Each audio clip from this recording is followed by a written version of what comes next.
You touch it without realizing sometimes. That mark where life split you open. Maybe it's etched on skin, a visible reminder of when the old life ended. Maybe it's hidden, a fracture inside no one else can see. But you know the exact moment, the second everything you thought was solid shattered. Not every rebirth comes with flashing lights. Some are quiet, a breakup, a job loss, a morning in the mirror when the reflection couldn't be faked anymore. But sometimes life doesn't whisper, it erupts. It breaks you open in ways you can't tape back together. The details belong only to you. The diagnosis, the betrayal, the accident, the loss, each one a demolition, ending one version and forcing another to breathe in its place. At first, you called it trauma, spent months, maybe years, trying to rewind the tape, to unsee what was seen, unfeel what was felt, forget what became known. Healing looked like returning to the person before the break. But that person is gone, not lost, erased. And the deeper truth, the one that took years to accept, is they needed to be. Not because suffering was destiny, but because the life being lived couldn't hold the weight of the soul beneath it. The rupture didn't invent the break. It exposed what was already splitting. There were signs before the breaking. The morning commute that felt like marching to a funeral. The conversations requiring such effort that hours of sleep were needed after. The achievements that should have felt like victory but tasted like ash. A sudden heaviness when walking into certain buildings. The stomach clenching before answering certain phone calls. That throb behind the eyes when being told to just push through. None of it looked dramatic. It looked ordinary. Just stress, just fatigue, just life. But bodies keep score of every betrayal, every compromise, every time comfort gets chosen over truth. The compromises that came before, the extra hours given away, telling yourself temporary. The boundaries meant to be set next time. The invitations accepted because no felt like betrayal. Every yes that cost energy carved the first draft of the scar long before the rupture made it visible. Surface changes get attempted. New job, new relationship, new city. But the wrongness follows because it was never in the circumstances. It was in the gap between who was being performed and who actually existed. That gap was becoming a chasm. Something had to give. And it did. Not gently. Not on your terms. Not when you were ready. The dreams got stranger, more urgent, running with legs that wouldn't work, screaming with no sound. The psyche trying to communicate what the conscious mind wouldn't admit. Trapped in a life that was killing slowly, methodically, acceptably. Friends noticed something different. "You okay?" they'd ask. "Fine," came the answer. Because how do you explain dying of something that looks like success? How do you articulate that everything worked for feels like a beautiful prison? How do you say disappearing is happening while standing right there? The loneliest season isn't when no one is around. It's when everyone is around and none of them are seeing you. There's a cruelty to this stage. Everyone applauds while the unraveling happens quietly. They cheer the promotion, the engagement, the flawless exterior. They don't see nights spent awake bargaining.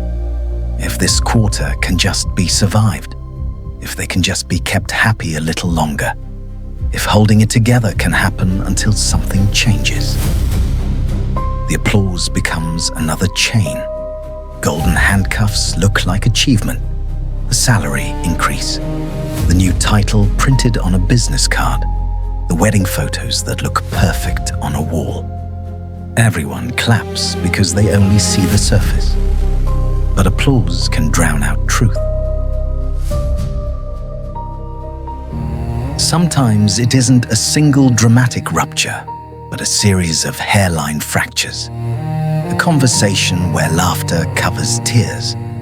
A holiday dinner playing a role sworn to be retired. A morning commute wondering with unnerving clarity what would happen if showing up never happened again. These micro-fractures accumulate until one day the structure gives way and everyone calls it sudden. Nothing about it was sudden. Slow erosion finally reaching its tipping point. The mark was never born in the moment of impact. It began years earlier, in every ignored signal, every overridden instinct, every self-betrayal that stacked like bricks. The eruption wasn't the beginning, it was the inevitable conclusion. The longer the build-up, the more profound the rebirth. The deeper the fracture, the greater the space for light to enter. The scar becomes both evidence of how long endurance lasted and proof that endurance alone was never the point. When the rupture finally came, when life cracked everything open, the body changed in ways medicine doesn't measure. Not just the obvious trauma responses, something deeper, like cells rearranging, remembering a blueprint that had been forgotten. The first thing that changed, tolerance for pretense. Physically impossible. Not unwilling, unable. Small talk triggers something physical now. Fake smiles cause a tightness behind the eyes. Your system became allergic to anything that isn't real. Like an autoimmune response to inauthenticity. The body rejecting what the soul already left behind. Sleep transforms. Either impossible, haunted by what was witnessed, or deep, like someone who finally put down a weight carried for decades. Dreams become vivid, almost instructive. The unconscious mind working overtime to integrate what's becoming.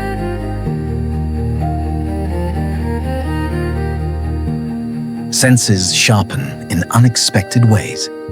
Feeling when someone is lying, not intellectually, but somatically.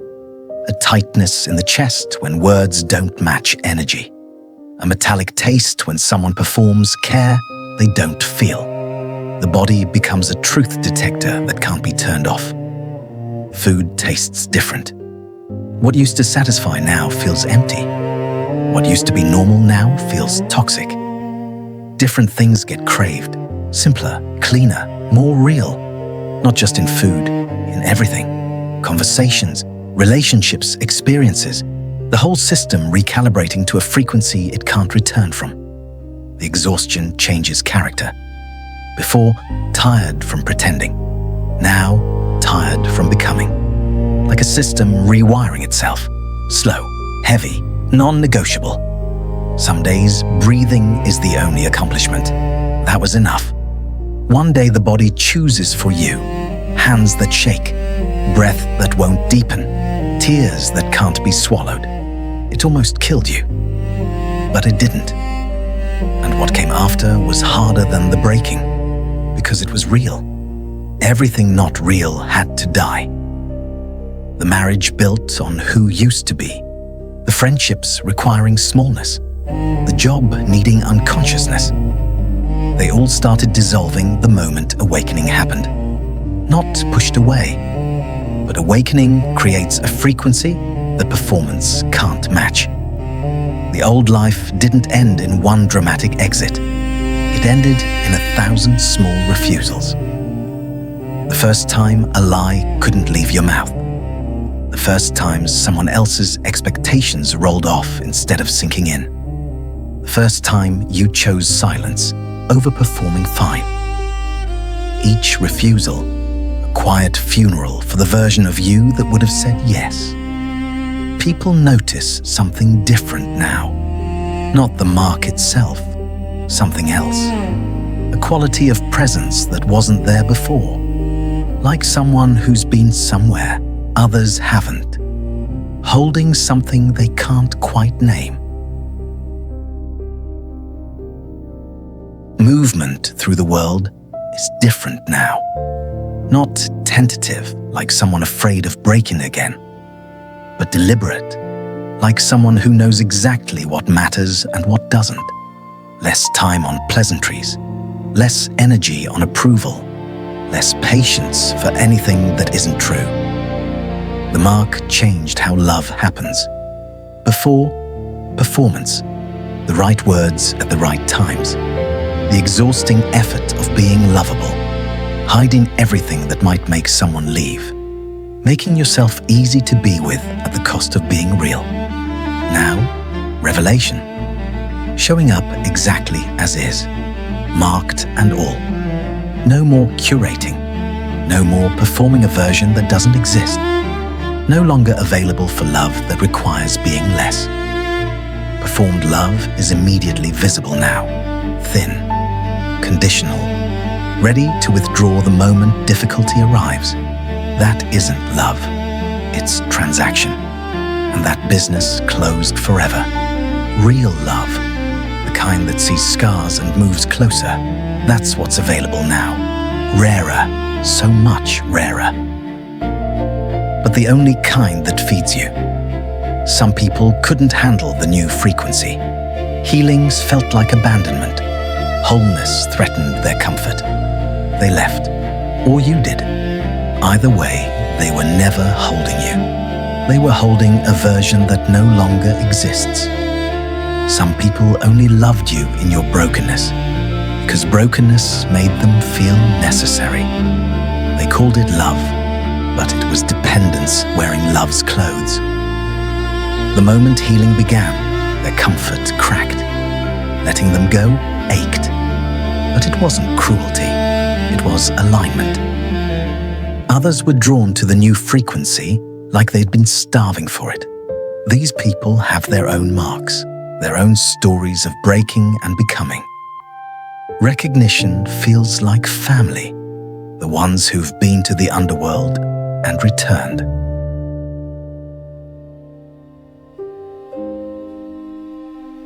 With them, no explanation needed, no translation required, just presence, scarred and sacred, marked and still here. Those who've stood at the edge carry it in their eyes, fragile and fierce at once. A softness that comes from having been broken, a hardness that comes from having survived it, both at the same time, both true. Recognition doesn't happen through small talk. It lives beneath words, a knowing glance, a depth of presence, a way of being that says, I've been there too. I know what it cost. The mark became a sigil, not a reminder of what broke you, a reminder of who you actually are, a seal carried so you never forget again. Before the rupture, losing yourself was possible, drifting into performance, disappearing into other people's expectations, forgetting your own name while answering to theirs, abandoning yourself so slowly, so completely, that you didn't even notice you were gone. But now, the mark exists, and the mark remembers. Even when you forget, it doesn't. It remembers who you were before the performing started. It remembers the truth buried to be acceptable. It remembers the self-abandoned, and then, through fire, reclaimed. Every time you're tempted to shrink, it pulses. Every time you're about to betray yourself for approval, it aches. Every time you start drifting back toward the old performance, it wakes you up. Not to hurt you, to anchor you. We didn't survive that just to go back to sleep. We didn't walk through fire just to forget what we learned in the flames. The scar is a tether to truth, proof of having already died to the false life and been reborn into the real one. Evidence that you can never fully lose yourself again, because the body carries the map back home. This mark cost you. in ways no one else will ever fully understand. And now it serves you, guards you, reminds you. It is not decoration, not badge, not performance of survival for someone else's admiration. It is covenant between who you were and who you became, between the life that ended and the one that refused to. A sigil of remembrance, proof of initiation, the seal of someone who went under and came back up. Scar tissue forms stronger than original skin. That's biology. The body literally rebuilds denser where it broke. The place that was weakest becomes the place that's strongest. Not metaphor, how flesh actually heals. The same is true for spirit. Where shattering happened, growth came back more solid, more real, more true. The places that split open didn't close the same way they were before. They closed stronger. There's a particular light that only enters through cracks, a specific strength that only comes from surviving dissolution, a certain freedom only available to those who've lost everything and discovered they're still here, not despite the breaking. Because of how the breaking was allowed to change you. You could have hardened, closed, spent the rest of your life protecting yourself from ever breaking again. You didn't. You stayed open. Let the wound teach you instead of just hurt you. Chose to become instead of just survive. Some will see scars and see only damage. Let them. Their inability to recognize strength in survival says nothing about you and everything about their own unexplored depths. Others will see marks and feel permission. Permission to stop hiding. Permission to stop pretending they're unbroken. Permission to be human. Beautifully, messily, completely human. They'll exhale in your presence without knowing why. Something in your stillness tells their nervous system it's safe to stop performing. You didn't plan this. You didn't practice it. You just stopped pretending, and it became contagious. So much energy spent trying to appear unmarked. But the unmarked life is the unlived life. The unbroken person is the untested person. The scar-free soul has never risked enough to be truly wounded or truly transformed. Marks are not shame. They're story. It didn't feel holy when it was happening. The wound was never the point. The opening was. The breaking was never the goal. The becoming was. This is known now, in bones, in cells, in the very fabric of who's been rebuilt. This wholeness includes the cracks, incorporates the fault lines, holds space for the places that will always be tender. Not wholeness despite the marks. Wholeness that encompasses them. Never meant to be unmarked. Meant to be real. The scar doesn't say I was broken. It says I broke open. It says life tried to bury me, but I grew roots. It says I am not who I was, and I was never supposed to be. The scar isn't shame. It's seal. Proof of being forged in fire and coming out more whole than you went in. You used to hide it, cover it, apologize for it. Now you carry it like a crest, a coat of arms, the mark of someone who's been to the underworld and returned with gifts. Not a survivor, a returner, someone who went where most people fear to go and brought something back. Wisdom that can only be earned through fire. Compassion that can only be born from suffering. Freedom that can only be found by losing everything and discovering you're still here. The scar doesn't end the story. It begins it. Proof that what felt like the end was actually the doorway. That the worst thing that ever happened was also the truest. That who you thought you were had to be lost, so who you actually are could finally be found. You'll carry this mark forever. Not as wound, as wisdom, not as damage, as depth, not as what broke you, as what finally set you free. And every time you touch it, consciously or not, you'll remember. Not the pain, not the breaking, but the becoming. The moment you stopped being who they wanted and started being who you are. The scar is your origin story, your creation myth, the place where you ended and began. Some people will ask about it, the visible ones anyway. You get to choose what you tell them, the short version or the long one, the facts or the meaning, whatever feels right in the moment. But you'll know the truth underneath whatever words you use. This mark saved your life, not the breaking, the opening, not the wound, the becoming, not what happened to you, what you did with it. The scar that looks like an ending is actually the beginning of everything real. What scar are you still calling damage that's actually the doorway to who you've always been?